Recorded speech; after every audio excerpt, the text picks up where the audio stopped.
ભાજપમાં કકડાટ અને કોંગ્રેસ ટનાટન છે। આ ટ્વીટ કોંગ્રેસના નેતા પરેશ ધાનાણીએ કરતા રાજકીય વોર જોવા મળી। કોંગ્રેસનું કહેવું છે કે ભાજપમાં રાજકીય ભૂકંપ સર્જાયો છે, જ્યારે કે ભાજપનું કહેવું છે કે કોંગ્રેસ તૂટે છે અને ટનાટન કઈ રીતે હોઈ શકે। આ સ્થિતિમાં સવાલ એ છે કે રાજકીય વિરોધની લડાઈ આખરે ક્યાં જઈને અટકશે।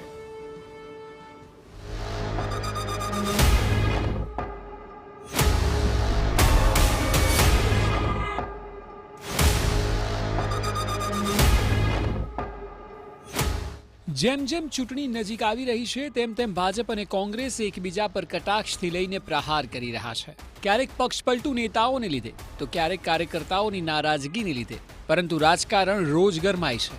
આ તમામ બાબતો વચ્ચે કોંગ્રેસના નેતા પરેશ ધાનાણીના એક ટ્વીટે કટાક્ષની સાથે ભાજપની વર્તમાન સ્થિતિ પર આકરા પ્રહાર કર્યા।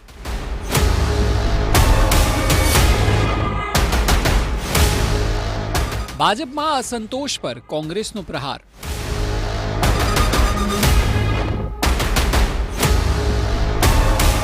પરેશ ધાનાણીનું ટ્વીટ।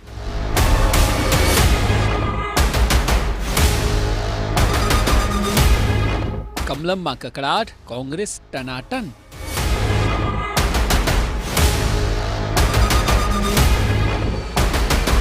જી હા, પરેશ ધાનાણીના આ ટ્વીટે બરાબરની હાઈપ પકડી। ટ્વીટમાં ધાનાણીએ લખ્યું કે લોકસભા 2024 હાલ કમલમમાં કકડાટ, જ્યારે કોંગ્રેસ ટનાટન છે। 2004નું પુનરાવર્તન પાક્કું છે।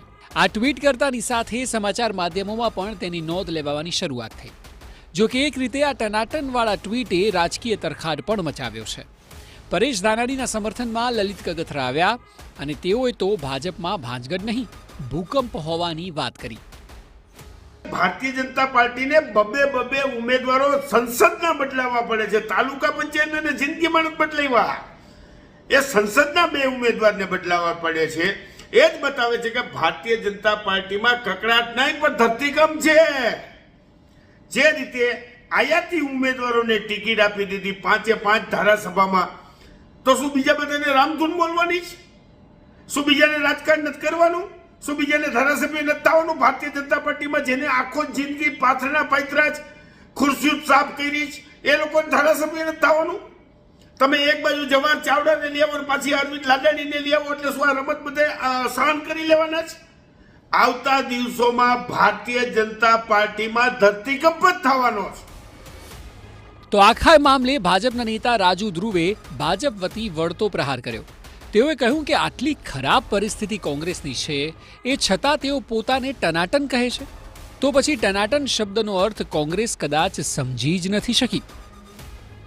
એનો મતલબ આજે કોંગ્રેસને આટલા લોકો છોડીને ગયા, આટલા ધારાસભ્યોએ રાજીનામા આપ્યા, આટલા આગેવાનો, આટલા પૂર્વ ધારાસભ્યો, પૂર્વ મંત્રીઓ કોંગ્રેસ છોડીને જાય છે, અને છતાં જો પરેશભાઈ આને ટનાટનની પરિસ્થિતિ કહેતા હોય તો મને લાગે છે કે ટનાટન શબ્દનો ખરો અર્થ શું થાય એ આપણે ભગવત ગોમંડલ જોઈને સમજવું પડશે કે પરેશભાઈ માને છે એ ટનાટન સાચું છે કે શબ્દકોશમાં છે। મને લાગે છે કે કોંગ્રેસના અગ્રણીઓ આવી પરિસ્થિતિમાં પણ પદાર્થ શીખવાના બદલે બિનજરૂરી વાહિયાત વાતો કરે છે। જો કે ભાજપે પલટવાર કર્યો, પરંતુ કોંગ્રેસ આ મુદ્દાને લઈને ભાજપને સતત ઘેરી રહી છે। કોંગ્રેસના પ્રવક્તા હેમાંગ રાવલે ટ્વીટ કર્યું અને કહ્યું કે વડોદરામાં રંજનબેનનું બાય ટનાટન, જ્યોતિબેન પંડ્યાનું સસ્પેન્શન ટનાટન, સાબરકાંઠામાં ભીખાજીનું બાય ટનાટન, પરસોત્તમ રૂપાલાનો બફાટ ટનાટન, આણંદના મિતેશ પટેલને દિલ્હીનું તેડું ટનાટન। આ ટ્વીટ કરવામાં આવ્યું। એવું લાગી રહ્યું છે કે આખરે આ ટનાટન નામનું ઘર્ષણ આગળના દિવસોમાં પણ જોવા મળી શકે છે।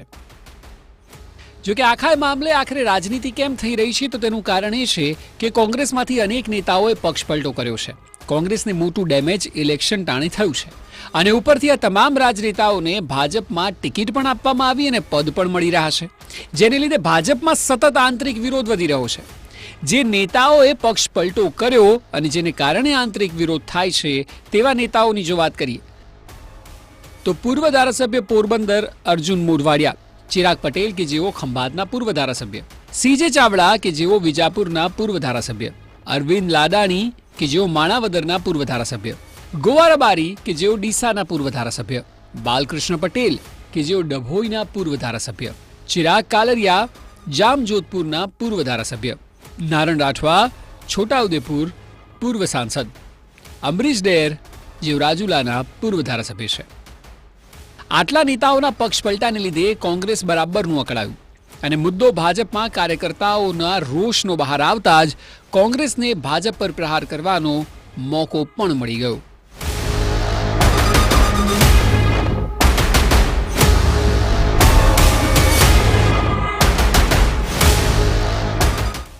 આ તરફ છેલ્લા થોડા સમયમાં ભાજપમાં વિરોધની આગ વધી રહી છે અને એટલે કોંગ્રેસ ભાજપ પર પ્રહાર કરી રહી છે.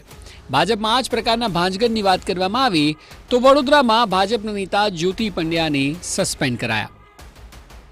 વડોદરામાં જ સાંસદ રંજન ભટ્ટ વિરુદ્ધ પોસ્ટર લાગ્યા હતા.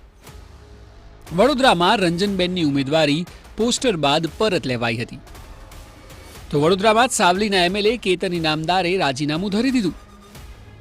આ તરફ આણંદના ભાજપના ઉમેદવાર મિતેશ પટેલને દિલ્હીનું અચાનક તેડું આવ્યું હતું. સાબરકાંઠામાં ભીખાજીની ટિકિટ પરત ખેંચાતા વિવાદ સર્જાયો છે. ભીખાજીના સમર્થકો રોજે રોજ જોરદાર દેખાવો સાબરકાંઠામાં કરી રહ્યા છે. અરવલ્લીમાં ભાજપના 2000 કાર્યકરોએ ભાજપમાંથી રાજીનામા પણ આપી દીધા છે. વલસાડમાં ભાજપના ઉમેદવાર ધવલ પટેલ વિરુદ્ધ પત્ર અને પત્રિકા વાયરલ થયા છે. વલસાડમાં જ ઉમેદવાર ધવલ પટેલને બદલવાની કાર્યકરો દ્વારા માંગ કરવામાં આવી રહી છે. પાટણમાં સાંસદ ભરતસિંહ ડાભી સામે ટકાવારી લેવાનો મોટો આરોપ લાગ્યો છે તો પોરબંદરમાં મનસુખ માંડવિયા વિરુદ્ધ ધોરાજીમાં આયાતી ઉમેદવારના પોસ્ટર પણ લાગ્યા. તો વળી મહેસાણામાં સીજે ચાવડાને ટિકિટ અપાતા વિરોધનો વંટોળ થયો છે. જ્યારે કે સુરેન્દ્રનગરમાં ભાજપ ઉમેદવાર ચંદુ શિહોરાનો પણ વિરોધ થઈ રહ્યો છે.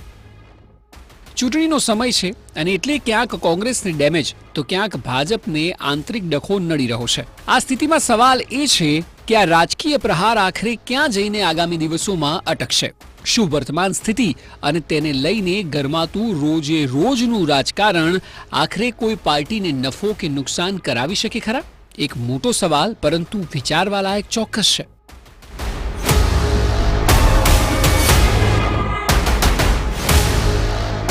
Bureau report TV9.